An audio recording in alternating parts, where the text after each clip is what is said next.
Hi, I'm an addict. My name's Leah. Well, it's a privilege to be here today speaking. It's a real privilege. I always give this guy a little credit. It's a real privilege to be speaking with Chris, because Chris answered the phone line when I called Narcotics Anonymous in 1986.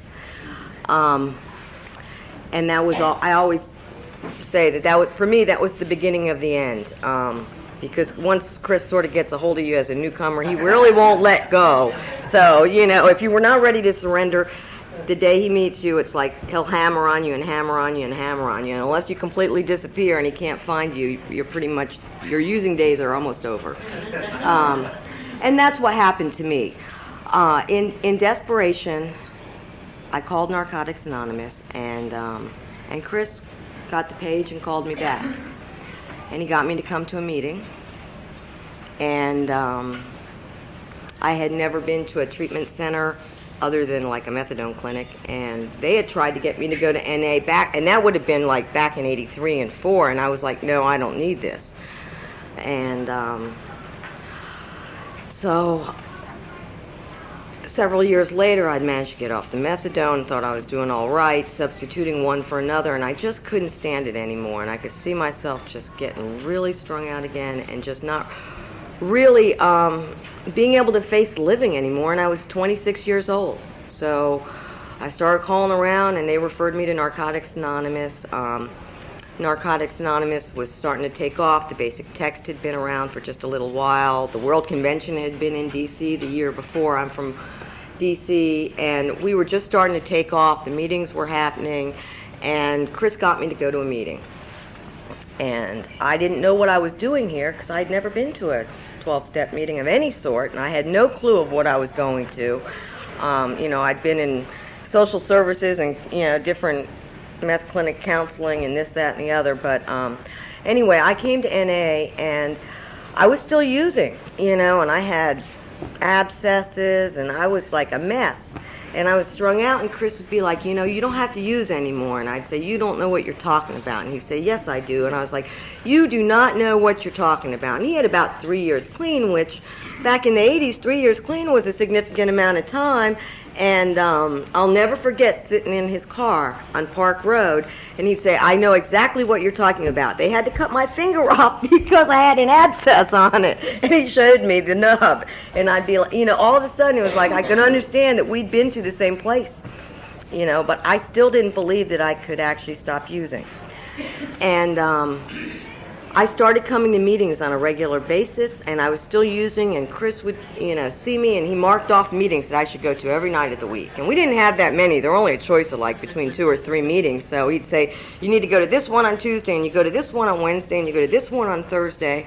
And I was still working at a bar back then, so I'd be like, oh no, I have to go to my job on these days, but I'll come on these other ones. And he'd say, you don't need to go to that job. And I'd say, yes, I do, because of course, I had a habit to support, so I still had to go to my job so I could keep feeding my habit.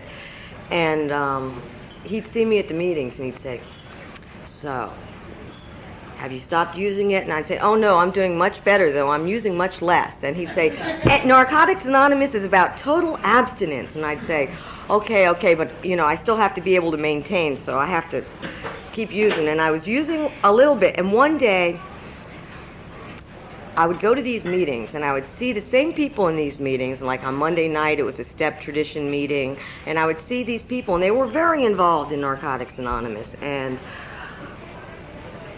what I was getting was that I was not getting what they were getting. And the big difference was that I was still using, and they were clean. And I still, didn't know the difference, like there were other fellowships or anything. I'd never been anywhere else, and I never went to treatment, so I never had to de-learn all that stuff that they teach you there. I just came here, and one day it was like, okay, I'm willing to do whatever it takes to get clean. And for me, because I was living with this guy, and he wasn't an addict, and he worked at the Kennedy Center, and one day I came home and I said, I have to leave town. I have to go to my mother's and detox. Because I'd gotten to the point where I wasn't getting what everybody else was getting in the meetings, and I was willing to do whatever it took. So I went to my mom's and I detoxed. And while I was there, she knew of this place where there were some other meetings. And she would send me up there. She'd say, okay, you go up here. And she lives in L.A. And I stayed for a couple months. And I was going to those meetings, and I'd sit there, and I'd be, like, reworking everything. But to me, I still didn't really understand what the big difference was. You know, I just sort of had to rewrite these other things. And one day I came back after about, I guess I had maybe 60 days clean when I came back to D.C., and I went back to the meetings, and I called Chris before I left L.A., and I said, okay, I'm coming back to D.C. now. And he's like, okay, when are you coming? I was like, my plane gets in at 11 o'clock on Sunday night. Okay, I want to see you at the Monday night meeting. And he was always somebody that I could call. He'd give me his phone number. He told me call anytime. In fact, for a while there, he was really playing guilt on me. He'd say, I need you to call me when you get home every night, or I'm going to think you're dead in some alley on 11th Street. You know, and I worked in a bar. I didn't get home till like 3 in the morning, and Chris would answer the phone. And he gave me this other girl's number, Susie, and he'd say, and now you need to call her. You know, she had a real job. See, Chris didn't used to work, so it didn't matter to him in the middle of the night, but he'd have me calling Susie, too. And so I came back to D.C., and there were all these people, and all of a sudden I could look at things in a different light because I was clean now. You see things differently when you're clean. And, you know, and I really hadn't really made a big commitment. I hadn't made a big commitment to recovery. I had not made a decision that this is a way of life that I really wanted. I had not yet made a commitment to a fellowship. I really didn't understand what the difference was. I hadn't gotten involved in the steps. I hadn't gotten involved in the traditions. And I hadn't gotten involved in service. And I had about 60 days clean. And, you know, this one particular group that I made my home group was a step tradition meeting. And we had a lot of people involved. We had somebody on the World Policy Committee. We had somebody on the World Lit Committee. Chris was on World PI at the time, and our RSR for the CMP region was also there. And so our business meetings went forever.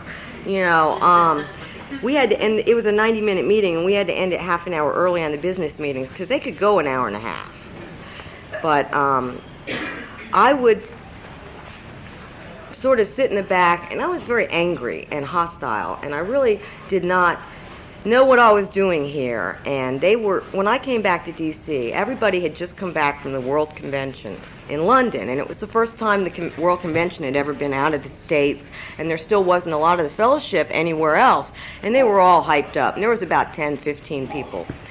So I decided that I would go to the next convention because I wanted what they had, and I was still angry, and I really hadn't found a new way of life. I had just managed to stop using, and I really hadn't made a commitment to anything.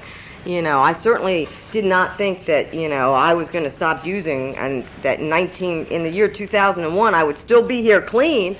You know, I just thought I'd get myself together and be able to go back on with my life, such as it was. But the next convention that really came up that everybody was going to was in Norfolk, Virginia, the 5th AVCNA, and I went, and I got something there. And that's where, for me, my first commitment came.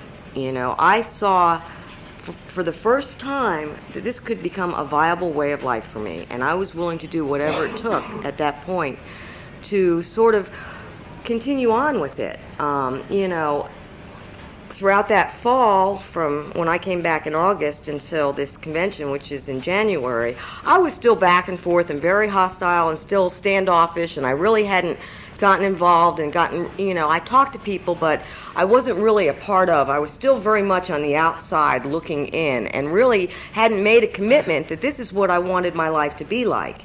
And I made it at that convention that weekend. And I had to go a couple times through a couple things that fall, and I really wasn't able to tell other people about it. And I didn't have a sponsor. There was very few women with any clean time, and I mean, Susie, this girl's number who he gave me, she had 9 months clean at the time, and that was fairly significant because right now, even though I think the fellowship is probably still 2/3 male, you know, women had a much harder time getting clean. And I mean, there are a couple reasons. One of them is I think that we're enabled for a lot longer when we're out using. You know, it's really easy to move around from different guy to different guy and sort of continue on with the using a little longer. Guys get thrown in jail at 20, you know, and just sort of continue on with that. And anyway, so I went to this convention, and it was the first time I saw really people from different avenues of life. I'm from D.C., and we were, you know, I was always a city girl, and I'd really never had any contact. I lived in a couple places. I lived in New York when I was very little. I lived in D.C. most of my life, and for a brief time I lived in L.A., so I'd really never seen the people down in Norfolk were like, there were these people from the country and the hills, you know, they come down from West Virginia and out in Lynchburg, the Bible Belt and all that, and I never had any contact with it. And to really just see how we were all alike, and sitting there in a marathon meeting at 4 in the morning and watching some biker like crying and stuff was just you know, blew all my stereotypes about how I was different from everybody else in here, and they really didn't understand. But I started getting involved, and I started learning a little bit about Narcotics Anonymous. When I came back, I had decided that I could live this way of life just for today, for the rest of my life. And I was willing to do whatever it took to continue on with that. And, I mean, I never missed the Virginia Convention. I think I've missed it once in 15 years. And I've been to like all the CMP conventions, because as soon as I came back from Virginia, we were having the first CMP regional convention in Annapolis, you know, and that was like a fabulous thing. And it's just, you know, I got such a charge out of going to conventions that I was like, I'm going to one a month. And I did that for several years. I mean, I had my little agenda, because Virginia was in January, and CMP was in February, and Philadelphia was in March. And then I don't think there was one in April, but I went to New Jersey in May, and they were all, you know, smaller conventions. You really actually got to know people, because there was only 400 or 500 people at them, maybe 6 at a big one. And, you know, and a lot of those people, I run into them today, and they're still clean, you know, and it's really, really nice. I remember going to a Virginia convention 2 years ago, and somebody walked up to me and they said, Leah, you still have that shirt? And it was the shirt, my first NA shirt, that I pull it out and take it to the Virginia convention everywhere. You can, you know, it's almost see-through. It's a long sleeve shirt. I've, you know, for me, it's been an incredible journey. But I got involved, and I started learning about the steps and the traditions, and I came back from that convention, and it was the January, and that would be conference agenda report time. And if you're in a business meeting with 4 people at world level service going over the conference agenda report, it can take a long time. So I learned so much about Narcotics Anonymous and the people in it through sitting through that, and the whole idea that addicts all over the country, because back then it was pretty much just this country, and maybe Australia and England, and, you know, sort of going through this stuff and being able to make the decisions for our fellowship was like this novel concept. I had no idea that, you know, at a group level an addict could actually impact what would happen until you've made a motion at your home group and seen it show up in the conference agenda report. You know, you never understand that you can actually impact something as large as this, and what we've become today is just phenomenal.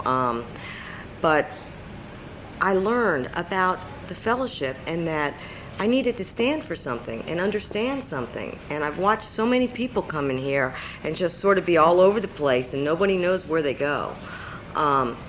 It's interesting because we have, you know, there's a lot of struggles early on. People coming in today don't know what was happening back in the 80s to really separate ourselves into our own entity. We used to have this ongoing struggle with this one group, and it was a meeting at Chevy Chase Circle, and they had, at one point there was a chairperson who was not really a member of Narcotics Anonymous, and we would have these business meetings every week. And what was happening is half the time we sort of had these forces, and there'd be like 40 people at a business meeting. And we'd say, look, we want a Narcotics Anonymous speaker, or you got to move. And then he'd bring all his little buddies in the next week, and they'd go back and forth. And we were also struggling with a lot of things back then. The Lord's Prayer was a big, big issue, and it was somewhat divisive within our groups. The idea of coming into a Narcotics Anonymous meeting and having a very overtly religious prayer end it all was very common, and several of our meetings sort of folded because some people would not support it, and we'd go back and forth every week, and it'd be like, do you know what they did at the business meeting last week? And then everybody would come, and we'd go back and forth over it, but we struggled for a long time for us to be our own entity where people could come to us, send somebody to us. I mean, when I got clean, I remember lots of people telling me, oh, you can't just get clean in Narcotics Anonymous. They don't have the clean time. They don't know what they're doing. And because we were new. But I made a commitment to it, and I became a part of it. And I'm getting to it because I saw there's a group of guys in our area that are coming back now. And a lot of them were sort of on the fence, and they were a member of this sort of like mismatched fellowship that they created at this Chevy Chase Circle group. And I was talking to one of them Wednesday night, and he has a few months clean, a couple of them do, and several of them relapsed after a long time because all of a sudden we became separate fellowships. It was, slowly, and so people were going one way or another way, and a lot of these meetings wound up folding, and a lot of them actually used with significant amounts of clean time. And several of them have just recently started coming back to a Wednesday meeting over the last year, and I talked to them Wednesday because we have this marathon meeting, and so people were there and hanging out for a while, and we talked to a little bit, and they still don't quite get the difference, but they're going to some regular meetings now, and I have a feeling they're gonna. But making a commitment was the biggest thing that I did. And I don't know that if I didn't make a commitment somewhere else that things would be all that different. I really have nothing to judge it by. I know that what worked for me is that I came to Narcotics Anonymous and I got involved. And I stayed involved, and it's 15 years later, and I'm still very, very involved. And if it's not one thing, it's another. And I got a home group, and I've had a home group the whole time I was clean. I've had two. I think I had one for the first 4 or 5 years, and for the last 10, I've had another one. It's called Recovery Alley. It's a 10 o'clock candlelight meeting in D.C. You should come check us out sometime. We're on Park Road, right in the heart, though it's being gentrified, so give us about 10 more years, and it won't really be the heart of the city anymore. But it's been a great thing, and I've been committed to my home group, and I've always done service at my home group, and I got involved in the area service level, and I've been going for years, and I haven't had a position. I just sort of fill the literature orders. I count the IPs, and I really enjoy it a lot. I got involved at the regional level because I'm nosy. I want to know what's going on. I'm not going to be the one bitching on the sidelines about, do you know what they did? I'm going to be right there in the middle of it, and if something happens, I'm going to know why. But for me, I really came here, and I had to learn about Narcotics Anonymous, and a lot of what I learned from Chris here. He taught me early on. He'd say, so you got to stand for something or you'll fall for anything. And he sold me his basic sold me my basic text out of the trunk of his car right on Park Road, because he used to walk around keep a case of them in the trunk, and for me, and now you can just go to his website and download it. But for me, this was my way of life, and I got to tell you that I wouldn't change a day of it. I've been very fortunate. I have been able to do a lot of things in my recovery. I've been able to travel to a lot of places. I don't know how many of you went to the World Convention in Cartagena. That was the most awesome thing, to really see it. And one of the things by being involved in NA and really believing in NA is I was at the World Service Conference for a number of years, and I watched the first Latin American country come to the World Service Conference to be seated. And to be able to go there now and see 20 countries there, and to look at a Brazilian meeting list and see hundreds of meetings you know, when it's just phenomenal that this message that an addict can stay clean today, you know, is being carried throughout the world. It is just so fulfilling to really see that happening and to really be able to look at the order form from the office and see the basic text in so many languages. You know, when a couple years before I got clean, there was no basic text in English, you know. It's really amazing how far our fellowship has come and how viable we are. I have an IP at home that used to sit on the tables in Narcotics Anonymous meetings that was for those we love and others, was the name of the IP, and it was very much an Al-Anon, you know, lifted from Al-Anon, sitting in Narcotics Anonymous meetings, you know, and really taking the focus off the addict who wants to stay clean. But nobody knew anything, and the message has evolved over time, but the message has always been clear that an addict can stay clean today, and that's what I heard, and that's what I got here. I never really know where life is going to take me, and there's been a lot of times where people looked at me and thought I was crazy and things I did. I mean, my husband got out of jail, and I met him the day he got out of jail, and we got married 6 months later, you know, and I'm going to have my 11th wedding anniversary next month.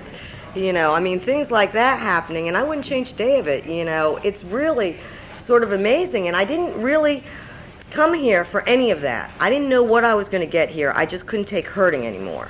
You know, but by coming here and making a commitment, you know, to be an addict and to really just stay right in the middle of our fellowship, I've just had all these doors sort of open up.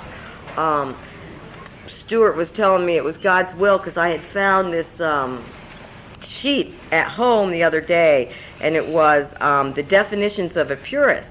And there was like 20 things that we would rather do. And I looked at it, and a lot of those things today I would still rather do. I would drive 50 miles rather than go to a meeting of another fellowship, you know. I would actually, a lot of times, drive 50 miles just so I can go somewhere and see new faces. But today, but, you know, a lot of those things still apply to me and are very much, you know, I could definitely say that I can't imagine going anywhere else for my recovery. Thanks for letting me share.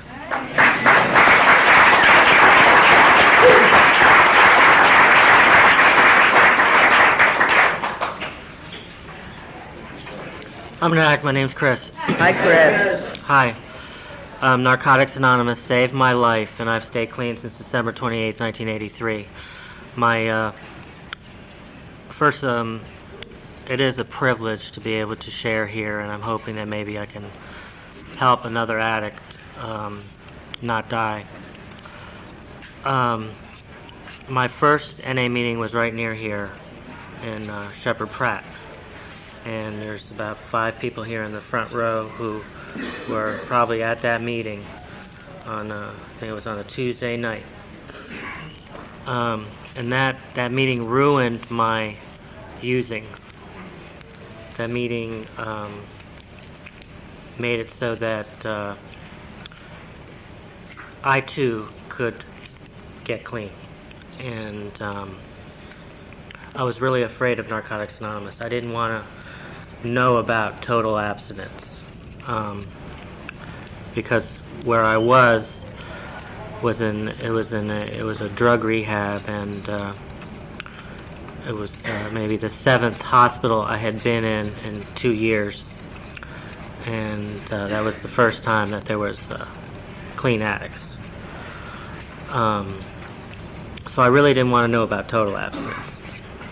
And I got exposed to Narcotics Anonymous. And when, you know, I came back to D.C. and it wasn't really the pure Narcotics Anonymous that I had been exposed to. And my first year, I guess I liked Narcotics Anonymous because I fit in Narcotics Anonymous. The other places I didn't fit in. I couldn't let it all hang out. And my 6-month anniversary, I shot some dope. And, you know, I was already a service junkie by then. And I was already wearing an NA t-shirt, and I had NA license tag, and I loved NA, and I didn't really know what being powerless over my addiction was. So I had like two NA dates, or two clean dates. The NA date, and then the last date I had a drink. And but I fit in NA. I didn't fit in anywhere else. So somewhere, I guess I went to that same Virginia convention that Leah was talking about, and I got honest. And I had 3 days at that convention. And I think at that point, what happened was Kermit gave me a free package by accident, and halfway through the convention I had to get honest, because the whole package was the room, banquet, everything. It was like about $180. So halfway through the convention I had to get honest about my using and that I got a free package. So what I did was I bought 18 basic texts with the money. You know, that was my way, I think, of reconciling the dishonesty, but I brought those basic texts back, and my roommate was in rehab. And I think at that point I became 100% NA member and made a total commitment, which I believe is what ODOP stands for, that I could get everything here in Narcotics Anonymous. This is what was going to save my life. And when you totally belong to something and you take ownership of it, you are a part of it. It's like you show up at your home group early, you make sure the chairs are just set right, you put the literature out, you become Narcotics Anonymous. And I guess I became totally obsessed with NA, and I started like 5 meetings, which kept me busy almost every night of the week. And I got clean like Leah when I was 25, 26, and never was able to hold a job, never went to school. All I knew was drugs. And before I knew it, I started getting years clean. And I can say that I went to an NA meeting every day for 5 or 6 years until I got this job where I work nights. And now I go to 5 meetings a week, 5 Narcotics Anonymous meetings a week, and I would like to go to 7, but I'm just too tired on Monday nights, and the meetings I started on Thursday night are dead. But I can say that when I got clean, I was addicted to about 6 or 7 different drugs, and I was on all kinds of psychiatric drugs. And no matter what I took, there was never enough. So you would think that I would have to go to 8 or 9 fellowships for each one of these little problems that I had. And luckily, early on, I made a commitment to Narcotics Anonymous, and the problem was no longer the specific drug or the specific problem or the specific depression or the specific compulsion, but that I have a disease.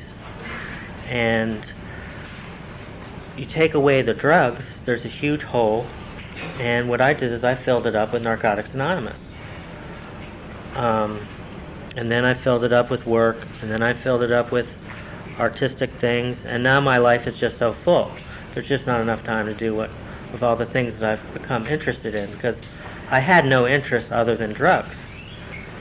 And now, I'll become interested in some mundane thing and become obsessed with it.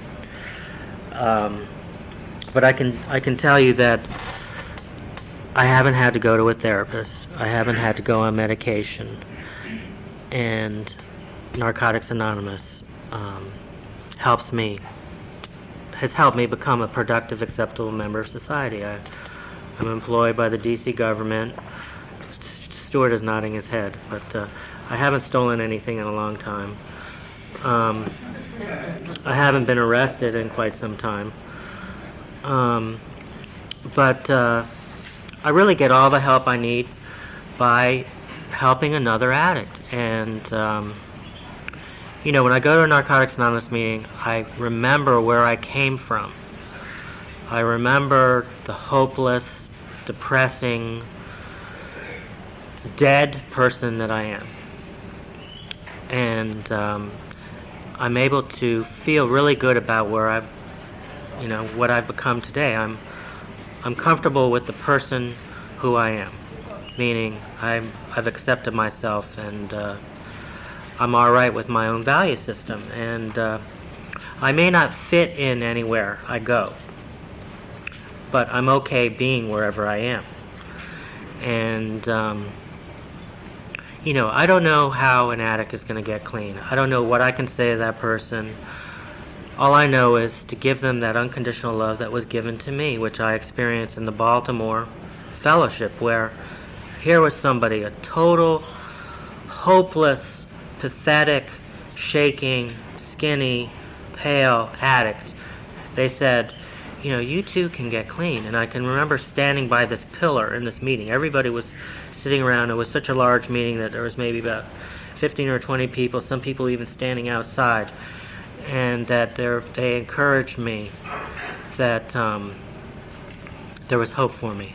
And I went to that World Convention in New York City, which really, as I said, I was like a service junkie, before I made that commitment to NA and before I finally stopped using altogether. So somehow I got the message that this is all I needed. And it's kind of like the more you put into it, the more you'll get out of it. So I invested everything into Narcotics Anonymous, and as a result of that, I have a job, I have a relationship with my family, I have lots of friends who are outside the fellowship, who have no concept of my love for NA, or understand that NA saved my life and is saving my life. That it was from that commitment, that understanding that the core problem is me, and that the solution for me is going to these Narcotics Anonymous meetings. And whether it's just going there and thinking about my day, or it's just that commitment of showing up and not using, and being an example of another clean member in the room, that no matter what, I haven't had to use. And to this day, every meeting that I go to, I feel better after that meeting, even though I'm feeling great before the meeting. It's kind of like I go to the meeting and I'm trying to rush to get there, and I've got all this stuff on my mind and all these things to do, and I get to the meeting and I realize that it's grace that I'm alive. And then going back home, I might get pulled over for driving too slow. I'm just so calm after the meetings. But back to the topic of One Disease, One Program. I just wanted to emphasize that I give all the credit for my life today to Narcotics Anonymous. I don't know where along the line I got the desire not to use, or to keep going to these meetings, or why I was able to go to a meeting every day, but maybe because I had it so bad that every day kept getting better, that somewhere I realized this was the good thing to do, the right thing to do, actually the easier thing to do. Because before Narcotics Anonymous, I didn't want to live anymore. I just could not live. I had no desire for life, and I was that down. Mind you, I had used from age 11 to age 25 without stopping, except when I was hospitalized. But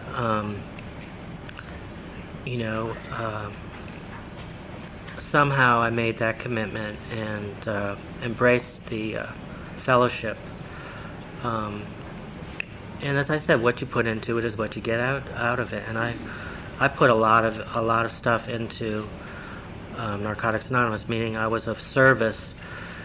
And even today, if there's some smelly, crazy, obnoxious addict, that person will ask me something, and I will have to humble myself and give that person a hug or talk to them. And I realized that I was just as bad, as not worse, than that person when I came in. I'm somebody where I escaped from Johns Hopkins, where they were going to keep me for many years. And there's a couple of people here in the room that knew me in high school that thought I was bona fide crazy back then. And today I don't really consider myself that I'm crazy. I'm a regular functioning member of society. Through the steps, I'm able to turn a lot of this stuff over to God. Like coming here, I left at 11 o'clock, and I got here about 5 minutes before the meeting started. There was an accident on the highway. There's nothing I could do about it. But, and luckily I had a friend who was driving. I wasn't the one that was driving, or I would probably be even more panicked to get here. And I have a lot of friends here at the convention who, people that I have forgotten about, who are really part of my recovery. And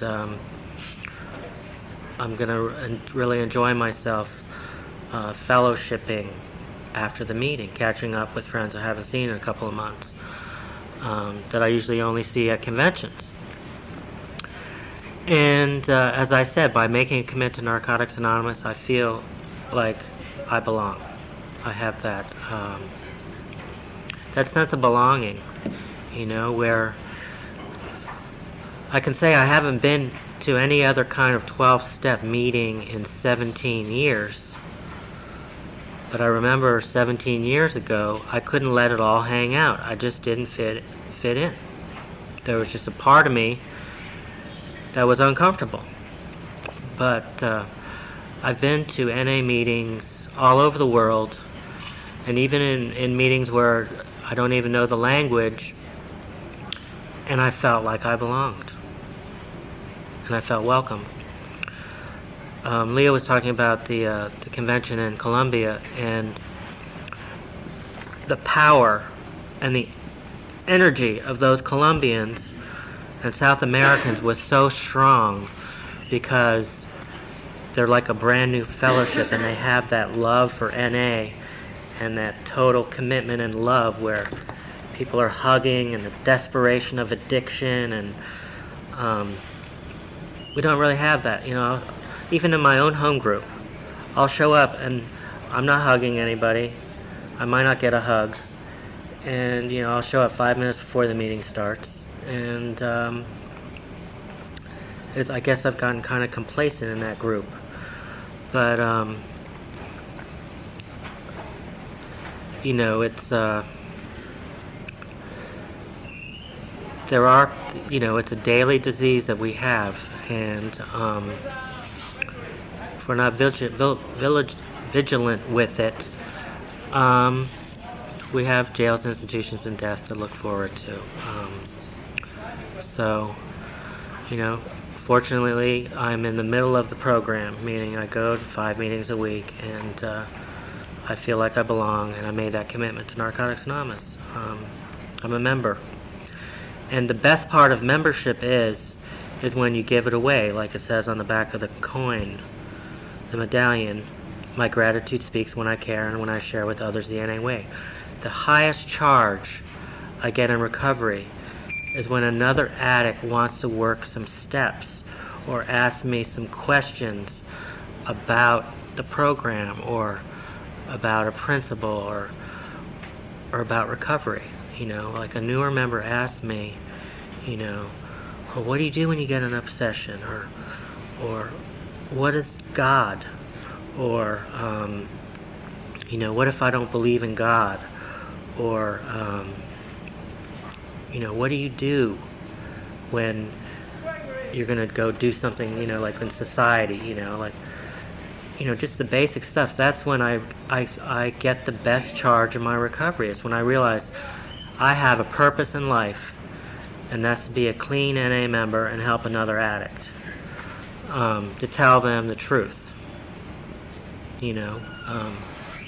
Tell them the truth about the behavior or about the disease or about, what we need to do to stay clean. And it's not that often people ask me, but as I said, when they do ask me, that's when I get the greatest joy. And it's so true that that's when our gratitude speaks. That's when we're really grateful that NA saved our life, is when we're able to be a part of NA, meaning help another addict.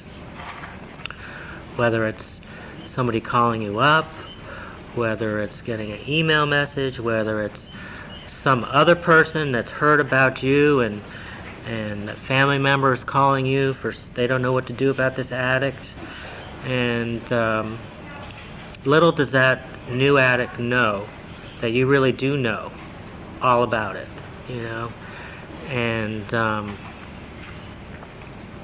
it's been quite a long time since I've been desperate, and when a newer member asks me, that's when I'm reminded about who I really am, because I am a totally different person than when I walked in here. I mean, it's like night and day as far as my insides.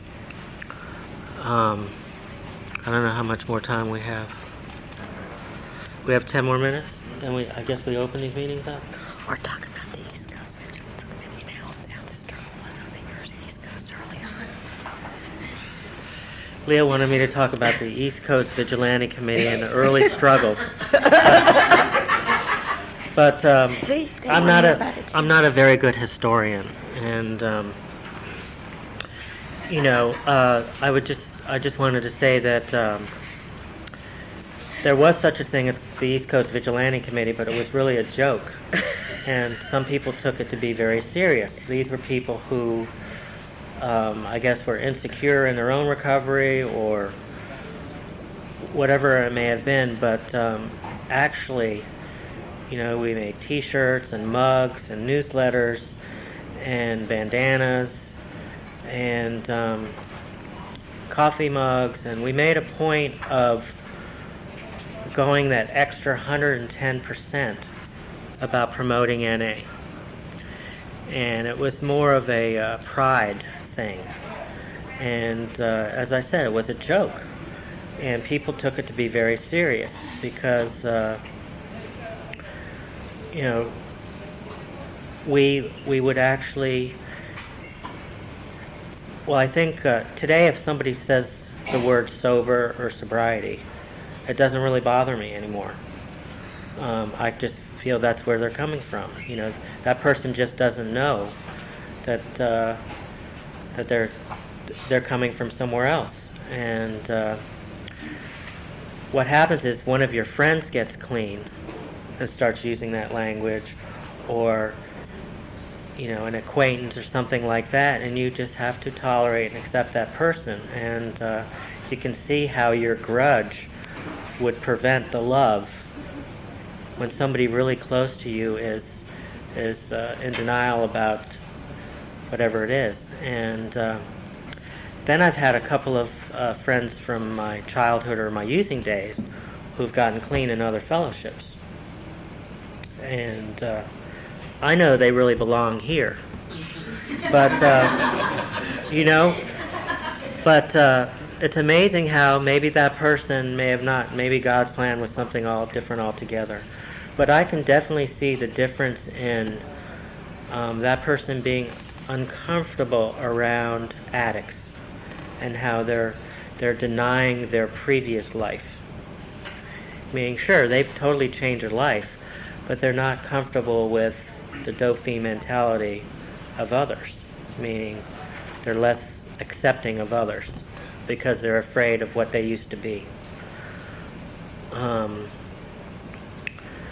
But I still wouldn't find myself being able to go to one of their meetings. just because I would feel like such an outsider.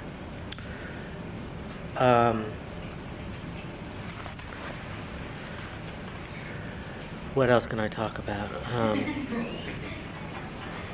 I think I've spoken everything I can talk about, except for my love for NA and that it saved my life, and I'm forever grateful that I am one fixed pill drink away from insanity. That I'm just like that newcomer walking in the door. I too can isolate myself. I too am not cured. I have this disease, and the disease tells me that I'm never going to be good enough. A dope fiend.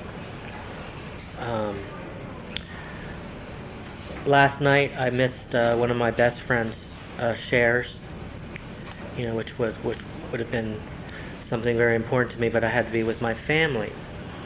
And it's amazing how, everybody in my family probably needs the program, but it's amazing how intolerant I am of all these various family members. How the longer I'm clean, the less I can tolerate people's personalities. And it's true that NA is really my family, because this is where I've allowed people, this is where I've let it all hang out. This is, I can hug somebody in NA where I can't hug somebody in my family. I can tell somebody in NA my deepest secrets, whereas I can't really tell my family. But I love my family. That's probably why NA is what's gotten me clean, is because this is the safe place for me to be. So, I was, when they asked me to do ODOP, 10 years ago, 15 years ago, I would have been so gung-ho. Like, asking me to do ODOP now in my recovery is like, give me a break. What's the point? Because NA has become, so established, meaning we are tolerant of people who come from other places. We are tolerant of people who do things other ways. I remember I had to lead a meeting in another part of D.C., and they closed with the Lord's Prayer. I was a little shocked, but I could see how if I pulled away, I wouldn't have been part of that spiritual connection. And I just thought it amusing. You didn't do not mine? No, I didn't say anything, and I didn't even tell them that, that it was a weird experience for me. I just let it happen. I probably would have been shot down anyway. There was, about 50 other people in that meeting. So, I just wanted to come here and maybe help another addict. Let them know that they didn't have to use anything, that they don't have to go anywhere else, that the answer's here, and life gets a lot better.